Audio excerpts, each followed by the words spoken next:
പറയുന്നു ഞാനും രാധയും ഒരുമിച്ച് കഴിയുന്നില്ല എന്ന്. ഞങ്ങളുടെ വിവാഹവും നടന്നിട്ടില്ല. ഞാനിവിടെ ദ്വാരകയിലും രാധ അവിടെ ബർസാനയിലുമാണ് കഴിയുന്നത്.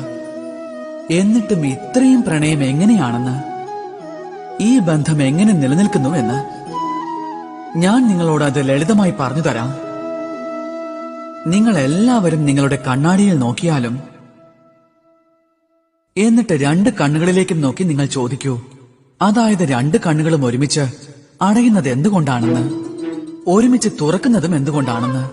പിന്നെ ഒരുമിച്ചാണ് ഉറങ്ങുന്നത്, മാത്രമല്ല ഒരുമിച്ചാണ് കരയുന്നതും.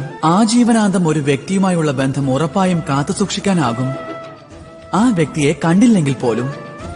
അതുപോലെയുള്ള പ്രണയമാണ് എന്റെയും എന്റെ പ്രിയപ്പെട്ട രാധയുടേതും, അല്ലാതെ മറ്റൊന്നുമല്ല. ശരിക്കും അതാണ് പ്രണയം.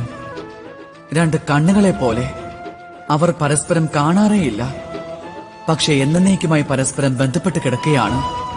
പിന്നെ ആ ഭാവം, അത് നിസ്വാർത്ഥമാണ്.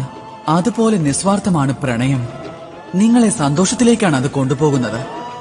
അതുകൊണ്ട് ഏവരും ജീവിതത്തിൽ നിസ്വാർത്ഥമായി പ്രണയിക്കേണ്ടതാണ്. സന്തോഷം മാത്രമായിരിക്കും ലഭിക്കുന്നത്. അപ്പോൾ ഏവരും എന്നോടൊപ്പം നിസ്വാർത്ഥ പ്രണയത്തോടെ പറഞ്ഞാലും, രാധേ രാധേ.